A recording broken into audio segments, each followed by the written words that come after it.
ವೀಕ್ಷಕರೇ, NSK tech news Kannada YouTube ಚಾನಲ್ಗೆ ಸ್ವಾಗತ. ನೋಡಿ ವಿದ್ಯಾರ್ಥಿಗಳೇ, BCM ಹಾಸ್ಟೆಲ್ಗೆ ಅರ್ಜಿ ಸಲ್ಲಿಸತಕ್ಕಂಥ ವಿದ್ಯಾರ್ಥಿಗಳಂದರೆ ನಾವು ಹಾಸ್ಟೆಲ್ಗೆ ಅರ್ಜಿ ಸಲ್ಲಿಸಬೇಕನ್ನುವ ವಿದ್ಯಾರ್ಥಿಗಳಿಗೆ ಒಂದು ಗುಡ್ ನ್ಯೂಸ್. ಅದೇನಪ್ಪ ಅಂದರೆ 2024-25ನೇ ಸಾಲಿಗೆ ಹಾಸ್ಟೆಲ್ ಅರ್ಜಿ ಸಲ್ಲಿಸುವ ಪ್ರಾರಂಭ ಇನ್ನೇನು ಕೆಲವೇ ದಿನಗಳಲ್ಲಿ ಆಗುತ್ತೆ. ಆನ್ಲೈನ್ ಮೂಲಕ ಅರ್ಜಿ ಸಲ್ಲಿಸುವ ಒಂದು ಪ್ರಕ್ರಿಯೆ ಇನ್ನೂ ಕೆಲವು ದಿನಗಳಲ್ಲಿ ಪ್ರಾರಂಭವಾಗುತ್ತೆ. ಈ ಕುರಿತು ಒಂದು ಆದೇಶ ಇದೆ, ತಿಳಿಸ್ಕೊಡ್ತಾ ಇದ್ದೇನೆ ನೋಡಿ ವಿದ್ಯಾರ್ಥಿಗಳೇ, ಆಯುಕ್ತರ ಕಚೇರಿಯಿಂದ ಒಂದು ಬಂದಿರತಕ್ಕಂಥ ಒಂದು ಆರ್ಡರ್ ಇದು. 2024-25ನೇ ಸಾಲಿನ ಇಲಾಖೆಯ ಮೆಟ್ರಿಕ್ ಪೂರ್ವ ಮತ್ತು ಮೆಟ್ರಿಕ್ ನಂತರದ PUC ಮತ್ತು PUC ಸಮಾನಾಂತರ ಕೋರ್ಸಿನ ವಿದ್ಯಾರ್ಥಿಗಳು ವಿದ್ಯಾರ್ಥಿ ನಿಲಯಗಳಲ್ಲಿನ ನವೀಕರಣ ವಿದ್ಯಾರ್ಥಿಗಳಿಗೆ ಪ್ರವೇಶಾತಿ ಕಲ್ಪಿಸುವ ಬಗ್ಗೆ.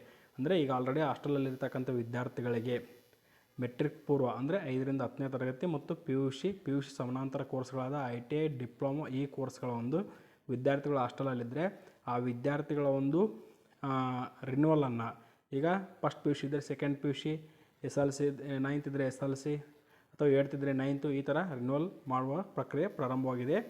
ನೋಡಿ, ಇದು ಇವತ್ತು ತಾನೇ ಆಗಿರ್ತಕ್ಕಂಥ ಆದೇಶ. ನೋಡಿ, 2024-25ನೇ ಸಾಲಿನಿಂದ ಇಲಾಖೆ ಮೆಟ್ರಿಕ್ ಪೂರ್ವ ಮತ್ತು ಮೆಟ್ರಿಕ್ ನಂತರದ PUC ಮತ್ತು PUC ಸಮಾನಾಂತರ ಕೋರ್ಸಿನ ವಿದ್ಯಾರ್ಥಿಗಳು ವಿದ್ಯಾರ್ಥಿ ನಿಲಯಗಳಲ್ಲಿನ ನವೀಕರಣ ವಿದ್ಯಾರ್ಥಿಗಳಿಗೆ ಪ್ರವೇಶಾತಿ ಕಲ್ಪಿಸಲು ರಾಜ್ಯ ವಿದ್ಯಾರ್ಥಿ ನಿಲಯ ತಂತ್ರಾಂಶದ ನಿಲಯ ಮೇಲ್ವಿಚಾರಕರ ಲಾಗಿನ್ನಲ್ಲಿ ಅವಕಾಶವನ್ನು ಕಲ್ಪಿಸಲಾಗಿದ್ದು, ದಿನಾಂಕ 26/6/2024 ಸಂಜೆ 5 ಗಂಟೆಯೊಳಗೆ ಪ್ರಸಕ್ತ ಸಾಲಿನ ನವೀಕರಣ ವಿದ್ಯಾರ್ಥಿಗಳನ್ನು ತಂತ್ರಾಂಶದಲ್ಲಿ ಅಪ್ಡೇಟ್ ಮಾಡಲು ಸೂಚಿಸಿದೆ. ತಂತ್ರಾಂಶದ ಬಳಕೆಗೆ ಸಂಬಂಧಿಸಿದ ಕೈಪಿಡಿಯನ್ನು ಈ ಮೂಲಕ ಅಂದರೆ ಇದು ಏನಪ್ಪ ಅಂದರೆ ಆಲ್ರೆಡಿ ಈ ವರ್ಷದ ಹಾಸ್ಟೆಲ್ ಅರ್ಜಿ ಇನ್ನೇನು ಪ್ರಾರಂಭವಾಗುತ್ತೆ.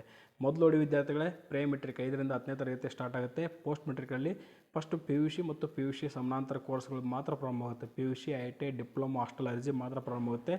ಡಿಗ್ರಿದು ಇನ್ನೂ ಲೇಟ್ ಆಗುತ್ತೆ. ಇದು ಇವತ್ತಿನ ಅಪ್ಡೇಟ್ ಆಯಿತು. ಇನ್ನೂ ಏನಾದರೂ ಮಾಹಿತಿ ಬೇಕಿದ್ರೆ ಕಮೆಂಟ್ ಮಾಡಿ, ಹಾಕಿ ತಿಳಿಸ್ಕೊಡ್ತೀನಿ ಅಂತ ಹೇಳ್ತಾ thank you for watching this video.